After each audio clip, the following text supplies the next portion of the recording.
This is Ann Delaney, the chair of the Recreation Commission. This is the January 25th meeting of the Westwood Recreation Commission, and it is being recorded by Westwood Media Station and will be available on their YouTube channel tomorrow. And it's 7:04 p.m. So calling the meeting to order, and the first agenda item is public comment. There are no members of the public. So we will move forward to the consent agenda. And does anyone have anything that they wanted to add or remove to the consent agenda portion of this meeting? Okay, so would somebody move to approve the consent agenda? Grace, thank you. I move to approve. Who else said second? I'll second it. Oh, Paul will second it. Thank you. And all in favor? Aye. Aye. Aye.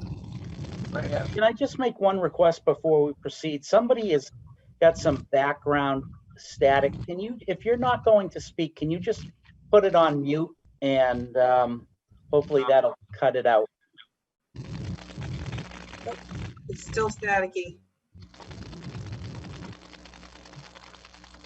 I think the only, Mine, so I'm glad.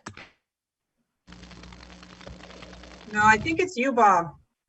I'm on. Can you hear me? Yes, we can hear you. It says mute. But did you have two lines or no?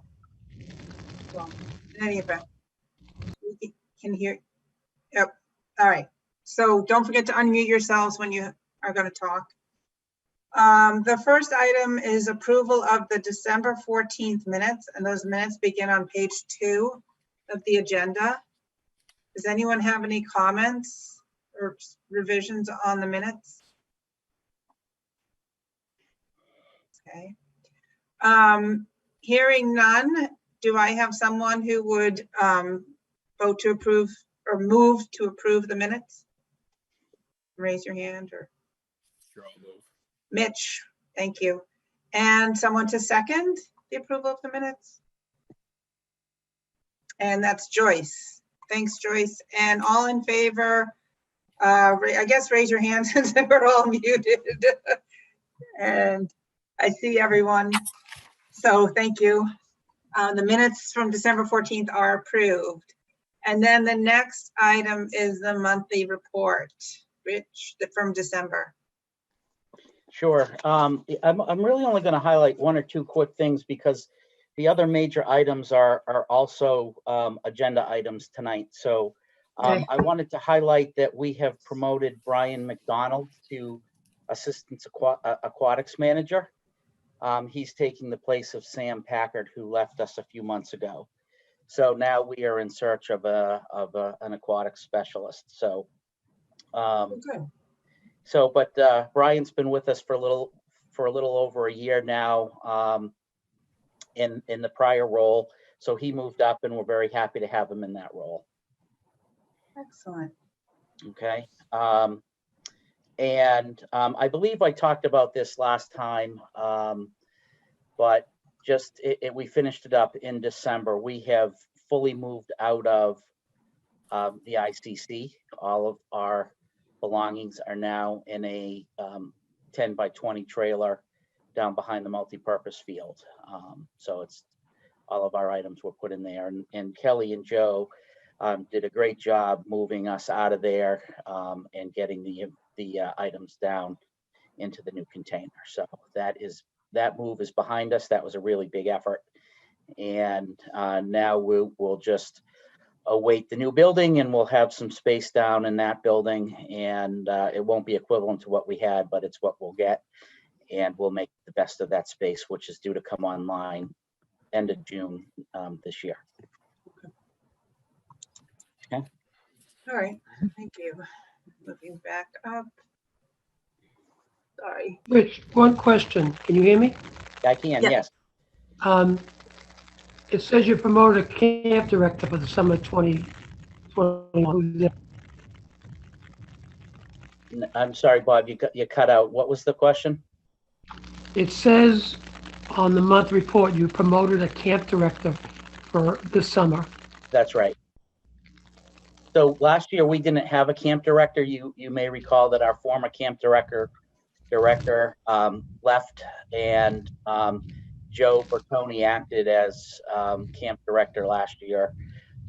We hired somebody as a senior supervisor last year, and we promoted him to camp director. His name is Dustin Hunter. He's a terrific choice, and it's nice to have him in place now. They've already started planning for this summer. Oh, great. What's his name again? Dustin Hunter. Okay. Sounds like he should be a movie star or something. Dustin Hoffman. Oh, that's good. That's good. Yep. Okay. Commission member reports. Examples of town signage. I think Elizabeth and Paul will present on this, and if others could go on mute. I'm not prepared to present on this. I think I haven't worked with Paul. I've missed the last couple of meetings, so I had sent some information over, which I think I was expecting. I think someone was going to get back to me on that, but in writing, but I'm not sure. So Liz, you and I can touch base on this one. You want to take this one offline? Yeah. All right, so we'll roll it over to the next agenda. Yeah, I just have a question though. What is the signage for the tennis courts right now? I think, because I heard jumping on that there was street hockey on the tennis courts. They were playing street hockey today. They were supposed to be playing on the basketball court. Okay. And but that won't happen again. So. Okay. Yeah. Okay, great. Thank you. Yep. Can I comment on that? Actually, Sure. I was out on the tennis courts today, and I did see a class that was fairly well organized as far as it was the hockey, street hockey. And I thought, should this be played on tennis courts? And is this just a group of people doing this? It looks like some parents and kids, but as I played and heard more, became apparent it was very, very well organized.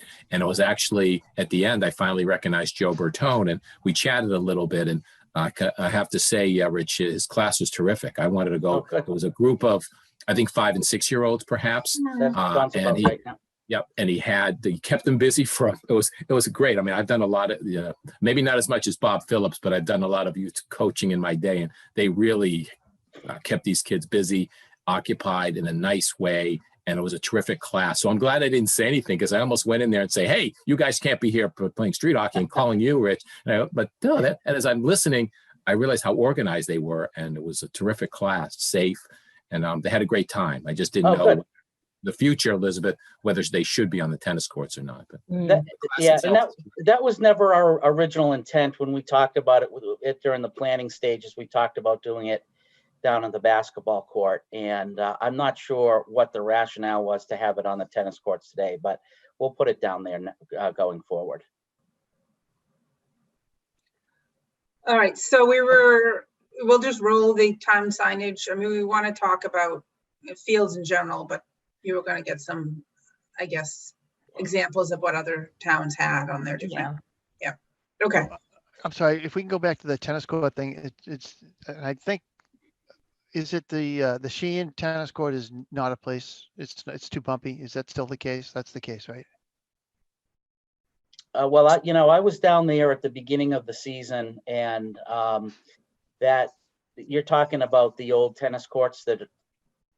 Yeah, I'm just thinking that maybe that might be a great place for the kids to play hockey, and it be fenced in, and that they won't have to worry about running into posts and all that sort of fun stuff, and might be a little bit safer for the kids. Yeah, just meant throwing that out there. There's a lot of cracks, and in the middle of that, there's one pretty deep pothole that would cause troubles. I'd prefer to keep it on the high school campus and just move it further down to the basketball court. Right. There should be less to run into there. Exactly. Yep. So. All right, netting around the baseball field. This is something that we talked about briefly last time and decided to put on the agenda this time. So I can tell you my takeaway on that was to talk to Matt Gillis to see if there was anything that he's ever looked into with regards to this, to see if there's any history. Yep. And he was not aware of any. they had not looked into it at all. He certainly liked the idea conceptually. He seemed to think that there was more risk from the softballs because it's higher up than the tennis court than the baseballs because it's uphill but that was really his only comment. He had no problem about pursuing the project necessarily, but he didn't have any history. There's been no studies done. There have been no cost estimates, no debate or whatnot to his knowledge about pursuing that. So have you ever had a complaint? I mean, well, I think we want to ask you too, if you had heard any, but no, I've never had, I mean, I've put this summer playing there. There was never a baseball and or softball that came into the courts. Not that I was there every day, but I was there a lot for baseball games and softball games. Nothing was an issue. So now I don't remember, Paul, was it you who brought it up? I did. Yes, I did. Yeah. So had you seen it happen, or was it just something you were afraid and wanted to stop? Well, I've seen it a couple of times, and also, like I think I mentioned, my wife was what got hit with a baseball one time, but that wasn't at this field. Right. And in years gone by, I have seen again, as Bob pointed out, not every inning that this thing is happening, but I've seen it happen once or twice. So. Right. On the tennis courts themselves, you've seen someone with the ball going into the tennis courts? Yes. Okay. Again, this was years ago too. So. Yeah. So what do people think? Do we want to recommend getting estimates for what this would entail? And, is it just, this, as we talked about, there's other fields. Well, Rich just mentioned, right. Matt said the softball field, but, over at Downey, and there's, how far do we want to go with this? So there's also Thurston, where Paul's wife was injured. The field, near the middle school, that balls fly out of there, and there's a parking lot there as well as Thurston Middle School. That's an issue. I think that Thurston, I've seen more balls there. Yeah. I think, like land in the into the parking area, or go out into the soccer fields too. Oh yeah, it's noted you do not only visitors park their cars near Thurston, right. Because they get dings. Yeah. You don't park your car near that field. Yeah. I just don't know from a liability standpoint, like what's the risk?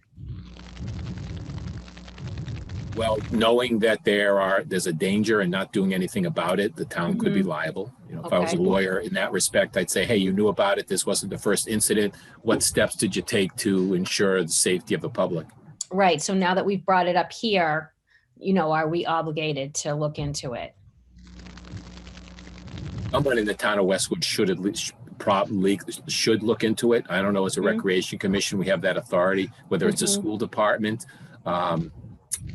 Apparently Mr. Gillis is not. I know that's been there for years. So it would behoove the town to perhaps do a study to see what it might cost or what they can do. I'm not sure whether it's physically possible. Or even just to watch a few baseball games, and see what happens. But Rich, point taken, Mitch. Can you hear me? Yes. Go ahead, Bob. Okay. Why don't you talk to town council about it? Yep. So about I'm actually about liability, because I've been around a lot of baseball games. Balls. I said this last month.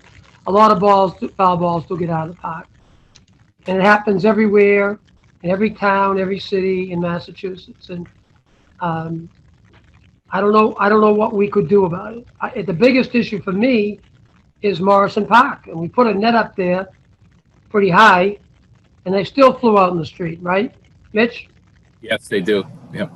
So, I mean, I think it's a legitimate concern that balls fly out of the park, but I'm not sure what we could do about it. And nobody else has ever done anything about it. No other towns or cities have done anything about it. I have to second Bob. I have to second support Bob in that the Morrison, Bob and myself were involved when that field was developed and the netting was put in. It's pretty high. I don't know the exact footage. and it's, you know, we tried, and it's, you can't, I don't know how much higher you could go. And so that's a real issue, is what can be done, if anything. Yeah. I mean, Zavarian, they put up all kinds of nets next to Blackboard Street too. I wonder what their experience has been. Those are pretty high, the ones at Zavarian. Maybe Bob's right. Talk to Rich, if you could talk to town council, see what they think. Yeah, sure. I'm meeting with Chris on Wednesday, so I'll probably start there and Okay. then make my way to Pat. So sure. Perfect. All right, so we'll report back next time. That we'll hear something next time. Absolutely. Yep. Thank you. All right, so next is director staff report. You've got a lot of reports. Yeah, really a bunch of updates, if nothing else. Just like I wanted to keep you guys in the loop on what's going on, because right now there's not a ton going on. We of course we have a lot of programs, but this is typically our slow season for programs, but it's very busy from a planning perspective. We're starting to plan for the summer, which is the first agenda item. And I just wanted to give you a sense of where we are. As you know, last summer we were very limited in what we could offer because of COVID and the availability of space and the requirement of excuse me, Erica, do you have the ability to mute Bob's? If you do, could you mute Bob's, please, Erica? Thank you. The availability of the school space, the regulations required that we have indoor space for every outdoor program in the event it rains or what have you. And we were pretty much limited to just Martha Jones for camp, and our pool lobby space, which we're able to run 1 or 2 sports programs out of during the summer. So we've been in discussions with the school, and I'm happy to report that it's looking like we're going to get a lot more space than we did last summer. We're still going to be in a COVID environment, so it won't be everything that we traditionally received. They have a lot of work to do to get the schools ready, more so than a normal summer. Again, they're going to be dealing still with COVID, and what they'll need to do to get the schools ready for the fall will be more than normal. So we won't be back to where we were a couple years ago, let's say, where, pre-COVID, but we will certainly be much greater than where we were last year. I'm happy to say that we're going to have 7 weeks of camp, whereas last year we only had 5. And we are working through the elementary schools where we run a good portion of our sports programs, and we will be able to offer a lot more sports programs than we did last summer. Last summer, we just had baseball clinics and tennis. We're going to have a lot more than that this year, and it won't be the full slate when compared to 2 years ago, but it'll be a significant step forward from last year. So I fully expect that we'll be able to at least double the patrons that we service, the kids that we service from last summer. Which I think that's excellent. Yeah. I mean, my son works at a summer camp, and his camp was completely shut down last summer, and they've decided to open for only 4 weeks this summer. And, this is a private school that has a campus. So the fact that Westwood Recreation has, was able to do what it did last summer and is able to do more this summer and planning early, I think that's fantastic. Yeah, thank you. So we're still finalizing some things. I'm not going to announce which buildings we're in yet because it's not definitive, but that should be wrapped up within the next week. And so next time I'll be able to tell you where we're going to be and how we're going to do it. But I'm very optimistic that we're going to be able to. I'm expecting at least to double our number of kids from last year, and I think it's going to be a lot closer to normal than what we saw last year. So more to come on that, but I was very happy. And I mean, the folks from the school department have been terrific to work with, as always, and very gracious with their space, and they're doing everything they can to support us. So a lot of planning still happening. We will have our brochure to the printer by the end of the month. well, actually, quote, let me check that. Mid-February, it will be sent to the printer so that it'll be in mailboxes no later than March 1st, with registrations being March 13th. Okay, so that's our glide path. That's our timeline, what we're looking. The brochure will be a week or two later than normal, but they'll still have a couple of weeks before the actual registration date. And we need that extra time because we still are finalizing the space. And until we have our space finalized, we can't really finish the brochure. Yep. So, but it's still within plenty of time. And I'm optimistic there. Okay, I'm going to, before I move on, are there any additional questions or comments about the summer programming? No. All right, I've asked Sue Perry to join us, and she's going to call in around 7:30. She's Okay. just finishing up her aquatics programming tonight. And so I'm going to skip over B until she joins us, because there were a few questions last time, and I just thought it would be, it's probably been about a half a year since she's joined us, and it's such an integral part of what we do. I thought it would be good for her to come and give a full update for you all. Good idea. All right, so the next item on the agenda is the conflict of interest training. And that is attached on page, and you all should be familiar with this, on page 5. So this is the summary that we sign every year. Okay, and Angela should have forwarded this to you, so you should have received it via email. So you need to read through it and sign the last page and send that in. Okay. And that needs to be done pretty much as soon as you possibly can. Okay. All right. And then second to that, this year is the year that we have to do the actual online training. It's been 2 years, and the link has yet to be sent to us. Of course, we have to do it as well, and you will. And as soon as we get the link, it'll be sent to you. All right. And that will be due by April 21st. So we should be getting that very soon. But I just wanted to give you a heads up that will be coming out in the very near future. And we'll be in touch with you when that comes out. But if you could keep an eye out for it, and when you do get it, if you could please make sure that you do it by the deadline.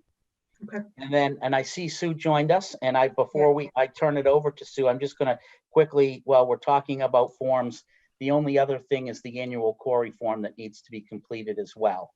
Okay, and you'll need to get a copy of your driver's license with that, and you have a couple of options. You can scan it and email it to Angela, or you could drop it off, print it and drop it off in the green box in front of Town Hall, addressed to Dottie.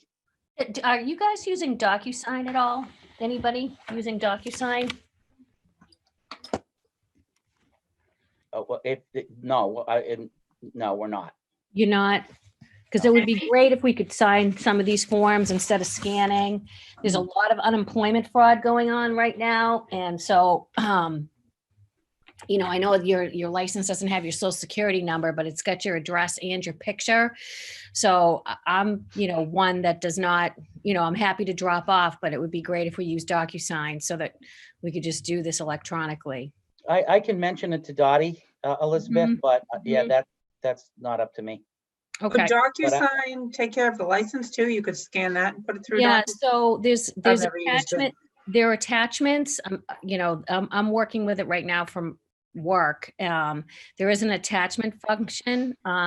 So you should be able to scan, take a picture, scan your license and attach it to the document itself.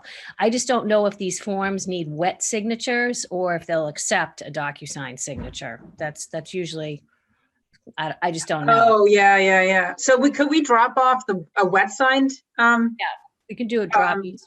Yes, you sure can. You can. Even for the conflict of interest, we could drop that off wet signed as well. Yeah. Sure. Yep. Now, is there an option? Is there an option of showing up somewhere to show someone your license and not taking a picture of it or scanning it at all? I don't know if that's an option. I think when we do this, of course, because all of our employees get quarried and whatnot, and we do it. And we turn in we make a copy of the driver's license and turn it in with the form. So. Yes, so Dottie would really be the one, because I know, like, in the past, we've been able to show, like, Nicole, oh, here's my license and I'm signing this, and she saw it.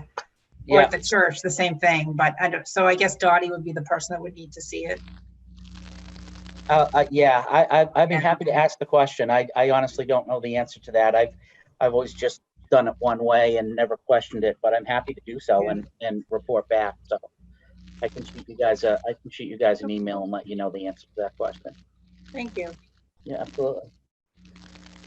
All right, so without further ado, I see that Sue has joined us from the pool office. Welcome, Sue. Hey, Sue. Hey, Bob, can you please mute your phone if you're there? If not, Erica, could I ask you to mute him again, please? Well, thank you for having me. Things have been busy here at the pool. Well, your last update was December. Is that correct, Rich? It's been a while. Well, the last time you were here was what, 6 months ago, Sue? But, oh, yes. But I mean, I presume, do you touch base on what's going on in the pool each time or no? Yes, I give an update about aquatics each month. But and as a matter of fact, the last time we talked about it, there was some questions about, in particular, conditioned swim and you know, how many kids are in the pool at the time and whatnot. And I just thought it would be good if you could, you know, give an overview of all of the, you know, the programs that you run. Generally speaking, how's it going? And how, you know, because you have different constituencies. You have a lot of kids in the afternoon and evening, and you have the lap swim, which tends to be more elderly or adults in the morning. So I just thought you might want to give a full array of what you're doing. Sure. So at the pool right now, we are running, I'll go over the programs and then tell you what the population is for each program and basically the numbers that we're seeing. During Monday through Friday, we are running our lap swim. We are running, supervising the Westwood High School swim team. Then we run our conditioned swimming program from 4:30 to 7:30. And after 7:30, we are running programs which consist of springboard diving and underwater hockey, underwater rugby. And then on Saturdays, we are running our small group swim lessons, private swim lessons, and our artistic swimming / synchronized swimming program. On any given day with all these programs, we're seeing at the minimum, probably 120 people a day, up to a maximum of 150 people a day. We also have our water exercise class as well. So I'll go through each program briefly. Our lap swim is a very controlled swim, primarily for people that have significant needs. Though there are people that just want to exercise and that are healthy, we do have a lot of people with existing health conditions, physically limited, mentally challenged individuals. They come in on a rolling schedule. It's a single flow direction. We're practicing still best practice with cleaning. They get a designated time to swim in their lap. They exit out through the general locker room and out through the other side of the building, which supports the single flow direction. It's a constant turnover. As one person is getting out, the next person's coming through the door. The pool is not empty at all. The lap swim, on the average, we see 45 to 50 people a day for lap swim. And then for the Westwood High School, they're in 3 cohorts. They use the pool from 2:30 to 4:30, all programs back right up to each other, back to back. So it's very busy. Everyone is required to fill out health forms, waivers, and the high school team, we have the added responsibility as facility manager under the COVID guidelines. I'm responsible for temperature checking everyone, and if they were absent the day before, finding out and getting a note from them as to whether or not they were ill or they just chose not to come, and if their illness was COVID-like symptoms. So the administrative aspect of these programs is challenging at this time where we are low staffed. Once the high school, they get out at 4:30, they're 5 days a week. We have our conditioned swimming program. This is in lieu of our swim team that the Winter Suburban Swim League opted not to have your conventional swim meet. So we devised a conditioned swimming program where we have age groups come in for 45 minutes and swim.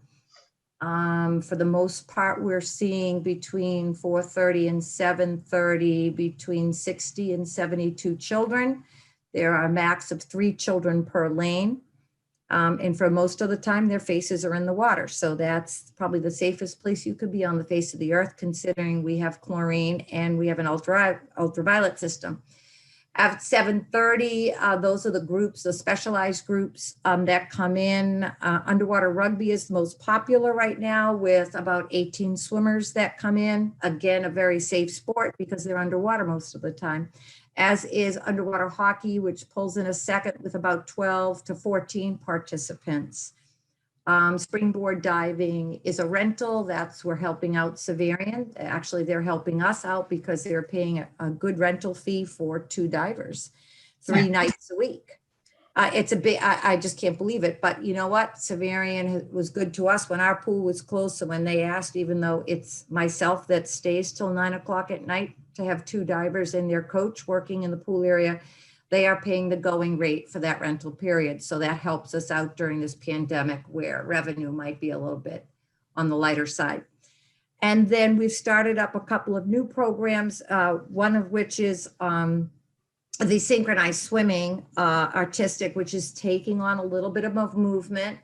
We have about 10 people that come on Saturdays. We're just doing 2 Saturdays a month because, again, that's my time coming in. I don't want any added cost for staff right now. So I come in and cover that. And that actually is a very enriching program right now. It's just women, but it's women between the ages of 20 and 80 that and they do a little routine and I tape it for them and I send it to them. There are beginners, brand novice people, and then people that are masters that compete all over the United States participating. So that's good. Our swim lessons peaked up this session. We're in session C, and the numbers have increased. The first go around was a little tough because for those children that are not swim competent, able to support themselves in the water on their own, a parent must get in the water. And unfortunately, for as much as parents want their children to learn, they don't want to go in the water, but they have learned, those parents, happily. The drowning rate has gone up since COVID started.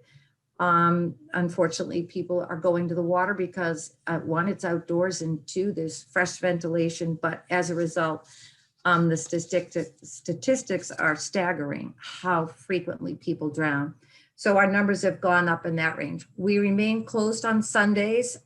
We are low staff, so that's for now that will remain. We have embarked upon family swim. That is difficult again because we require parents to be in and supervise to social distance, and parents don't want to come in. They either want to rent the pool so they can open the pool up to their children and all their friends, or they just want to drop their children off. But that becomes problematic because we need then to hire someone specifically to social distance the children. The guidelines clearly say that a lifeguard is responsible for the safety as far as swimming, but there has to be someone to social distance, which means you have to keep kids 6 feet apart, and kids just don't get it in the water. They don't get it at all.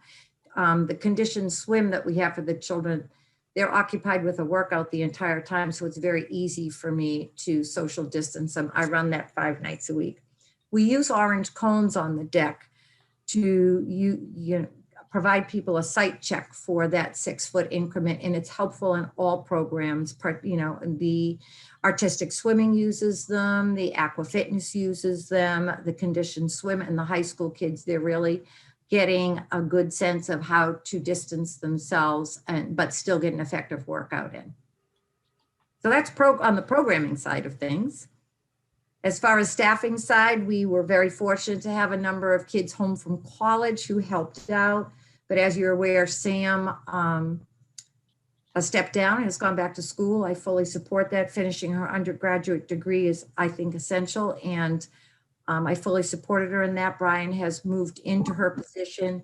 But as a result, with the pool being open as many hours as it is, it's just Brian and I right now that are a senior supervisor or above that can be responsible for opening and closing the facility. So we're stretched pretty thin right now, but I still think we're offering a great service to the community, particularly in comparison when you look at other services in the community, such as the library and Council on Aging. They're not able to operate quite to the extent that we are. So we're very lucky in that respect. As far as the facility itself, we're still working. Did you do the HVAC update, Rich? No, that's at the end. Okay, so we are working to still get that HVAC tied up and finished. It's been challenging, that's for sure. But everything is glued together pretty nicely as best as it could be. We're hoping that our next big improvement will be the deck, the refurbishment of the deck. The deck currently is the deck that was put in 1972 when I was one of the first people to swim here. And over time, it's starting to lose its integrity. If we don't get money from the town for that, because certainly rec revolving can't support that capital improvement, we will continue to patchwork when the tile lifts and cracks and becomes a safety hazard. Other than that, I think we're in good shape. We've been very fortunate, as you all know, over the years to have had Tom Philbin assist us in many improvements at the pool, which cost us no money as far as the revolving account is concerned. We've gotten the grants for the pool cover, the variable frequency drives downstairs, the boiler, the LED lights. So we've been very, very fortunate. And I give Tom Philbin all the credit in the world, because all I did was bring that to him and say, these are things that we could change over at the pool that need to be changed. And he got them done with the grant money. So I really give him all the credit for that. Excellent. That's about it. Anybody have any questions? That's the big thing. I know Bob and I don't see that. Is Bob there? He's in the dark. Bob and I had a lengthy there you are, Bob, you're alive. We had a lengthy conversation about the concern of the cost of running the pool in comparison to the revenue coming in. And quite clearly, Chris Coleman has made it clear that he wants to provide this service to the community. Rich has done a phenomenal job in providing him the financials and the potential outcome with operating under the guidelines of a pandemic, but the town is 100% behind us being open, and I am doing my very best to support that decision. Certainly sounds like that. Yeah, I just want to clarify, Sue, can you hear me? Yep. Bob, I can hear I you. just want to clarify to the rest of the members that you and I had a discussion, but you raised the issue. I didn't raise the issue. I called in for another reason, and you said, I understand you have a concern, and we talked about it. That's I correct. just don't, I don't want anybody to think that I'm calling you to grill you. No. Call the office to speak. I just want to understand that. Absolutely. Okay. But I understand where you're coming from. But and that being said, let me tell you quite frankly, if the town told me to work remotely, as many people in town still are working remotely, you can't work remotely when you're providing a service. And that's no reflection upon other people in the town that provide services that are working remotely. When it comes to our service and the cost of the facility and the fact that we pay the gas, water, and electricity that is not tax-based, that, we pay that out of rec revolving, we'd just sink deeper into a hole if we just kept this pool closed. So I think it was a smart decision on the town's behalf to make a go of it. Well, it certainly sounds like you're doing your very best to give as much programming all day long to as many people as you possibly can. Great job. Yeah, we are very vital right here. Quite honestly, except for Sundays, I don't think we could be more active. And there are groups out there that would love to rent the pool. Trust me, there's a long line of people that would like to rent the pool, but we got to give it a little rest period, a little downtime, and we don't have the staff. So we are looking. We do have postings. I want to give recognition to the human resource, Joan and Linda Unger, Joan, Courtney Murray, and Linda Unger. They have helped us tremendously in posting jobs to try to beef up the staff a little bit. Staffing is also a little difficult because many of the staff are a little apprehensive about working with the public.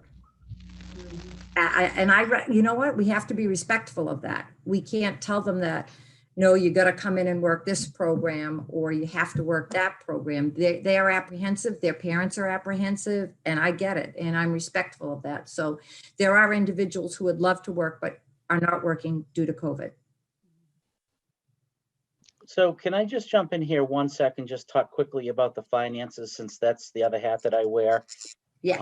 And, you know, Sue, you mentioned the finances of the pool, and it's not nearly as dire in that it's not necessarily losing money. If you agree that the pool needs to be maintained and the chemicals, et cetera, are going to have to be, you know, purchased and used to upkeep the pool, regardless of whether we open or not. If you look at the revenue that we take in the incremental expenses to operate the pool, we still are operating in the black. So it's not as profitable as it would be without any pandemic, but it's not like we're losing money. So I want to be clear on that point, that if you buy into the fact that the pool needs to be maintained regardless, and you just look at the operating cost to keep it open versus the revenue, it is positive. So that is a good thing. Yes. Yeah. And all finances aside, I think I've got the best job in the world here, because you see people come in, particularly during the pandemic, but this has been all along, but even more so now, that are so appreciative and so grateful. And it is, it's keeping them healthy, not only physically, but mentally. And I will add to that, if I may, again, real quick. Of course, I mean, Sue was down in the pool and whatnot, but I see them coming in, and we help check them in as well. And I can tell you that the value that we're offering, just giving the patrons the opportunity to come in and exercise, and not so much socialize, although there is some of that with some of the programs. And the kids that come in the afternoon are just precious. I mean, when they're coming for the conditioned swim, it's well beyond just giving them exercise. It's giving them something to do. And there's so few outlets these days because of the pandemic that I really can't emphasize enough the importance of that service to the community. So. Yeah. It is really good. I do have to share, without naming names, there were two boys, and because of the pandemic, one had to go to one school and one had to go to the other, and they were best friends. And I had the pleasure of seeing them see each other for the first time after like 6 months.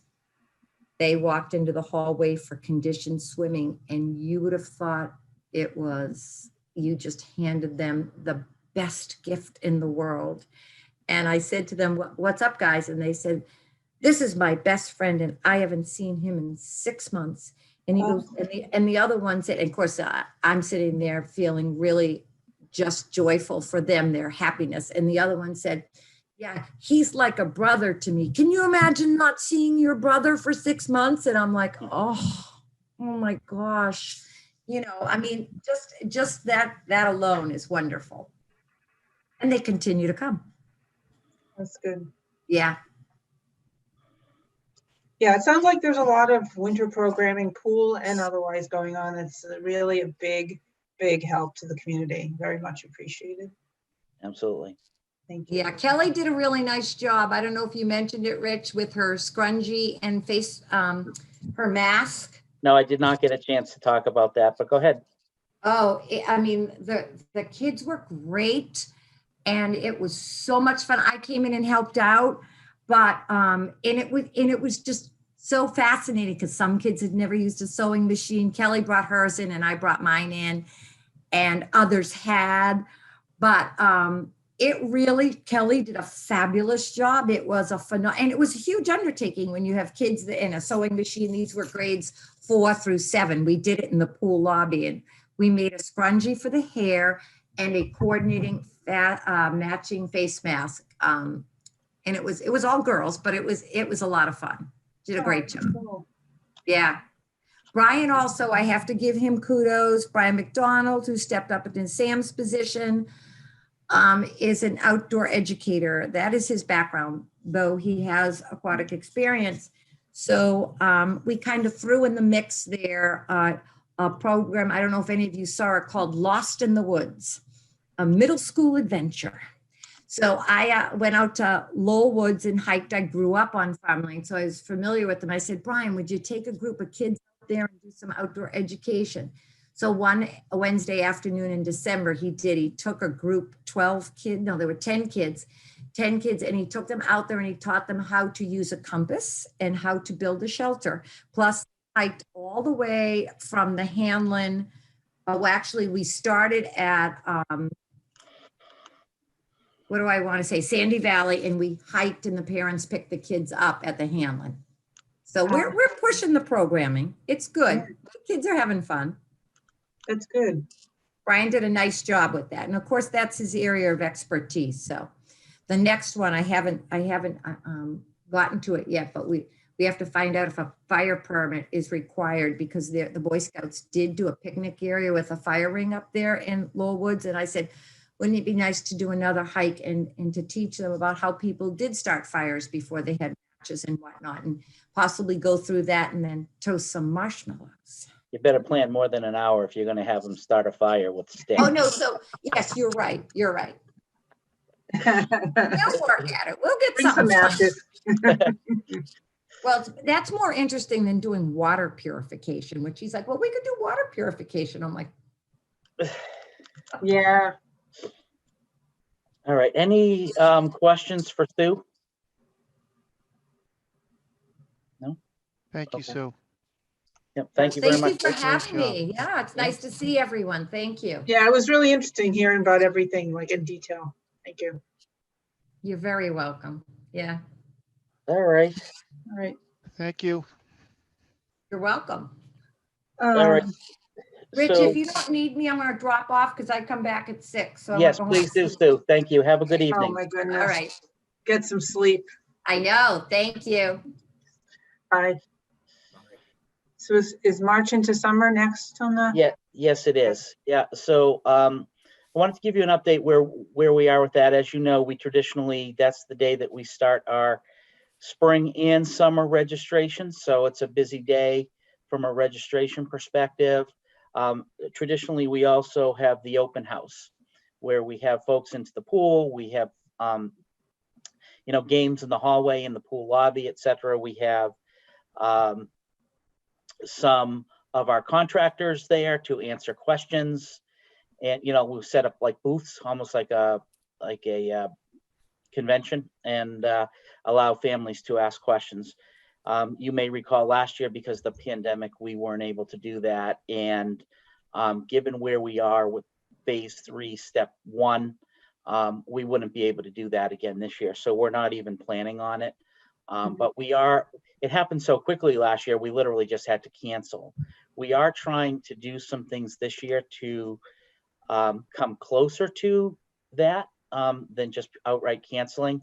We are going to do some Zoom calls, making our program managers and contractors available to offer or to ask questions from the parents if they would like. So we'll schedule those. They'll have to register. Of course, there's no cost. But making the folks available via Zoom to ask those questions if they have them. We're also talking about, and this is not definitive, we're still looking into it, because we can't do an open house, we're thinking about the night before doing a outdoor movie, like a drive-in movie theater kind of thing, just to try to Yeah, so we've been talking about doing that for a while, and we just haven't found the right time and had enough ability to do so. So we're looking into that. We were hoping to be able to do it, of course, at the high school campus, but I believe there's actually a football game that night. So we won't be able to use the campus. So we're looking for alternative sites right now. And if we can find a place that can accommodate like 100 cars, we'll do it. Okay, so we're hoping that we'll be able to pull that off. And then we're also talking about after the registration, because registration will probably start around 10 and maybe around noon time, we'll do some online, like maybe online Facebook bingo or other type games that we did last spring when everything was completely shut down, the office was shut down, and we did some live games and whatnot through Facebook Live. And again, to try to simulate open house and get our patrons to have some fun and participate. And we'll see how that goes. And you know, of course, it will not be the same thing as having everybody in. You know, we would see, you know, several hundred people on a normal March into summer, but we're trying to be creative and get people involved in as, you know, the only way possible during this pandemic. Okay. So, and again, that's March 13th. Online Jeopardy is very fun. That will, you know, I think we did online, was it Family Feud? We did Family Feud. Family Feud's fun. Yeah, we did bingo and Family Feud. Well, those were the two we did last spring. And maybe we'll do Jeopardy, you know, in honor of Alex Trebek. That's right. So any questions about March into summer? Okay, and Sue touched upon it, but I'll give you the ongoing update about our HVAC. So the engineers have been working on solving our problem. They have proposed a new fix, which they came out and presented it to us at the end of last week. And we've reviewed it with our facilities manager, and we are going to schedule that most likely within the next week or so. And so we're hoping that that will resolve the issue within the next week or two. And of course, I will continue to update, you know, as they go. What they're going to be doing is essentially working to increase the, so there's a supply and a return. And the problem that we're having is the return is not extracting as much air is being pumped into the pool area, and that's creating positive pressure. We want negative pressure so that all the pool air is not getting pushed out through the cracks in the doors. Instead, it's going up through the exhaust vents. And so they are working on the roof to expand the area that will allow additional output of air, and they believe that that will fix the problem. That combined with this new unit, unlike the old unit, has the ability to adjust the input of the air. And right now it's putting in more air than is required for the space that we have. So they can dial it back a little bit, making the amount of air going into the pool area less, so that it will, its ability to extract the air will keep up with the amount of air being pumped in. So those two actions, they believe, will get us to where we need to be, and then we'll be fine. So that's where we are. Been a project. Yeah, I know. All right. Any other items that people have? Oh, I just have a quick comment. Rich, when you said you're working with facilities, you mean operations, right? Ken Aries, is that who you're working with? No, Jimmy McCarthy. Okay, thanks. Just curious. Yeah, Jim is the facilities manager for the town. Yeah. So did anyone have anything that they wanted to put on the agenda that they didn't know 48 hours in advance? All right. Next meeting is this February 22nd work for everyone's calendars? As for mine. All right, so our next meeting will be on February 22nd. Does anyone want to make a motion to adjourn? Mitch and Paul, are you seconding? Sure. Sorry, Paul, I beat you to it. Mitch, motion, Paul second, all in favor? Aye. I haven't had dinner yet, so. All right, have a good night, This everybody. is perfect. This is Thanks, great. everyone. Good Thanks, Have a good- Wonderful. Bye. Stay warm you. this week. Oh, yeah, you Yeah. too. Okay, bye. Bye. Bye.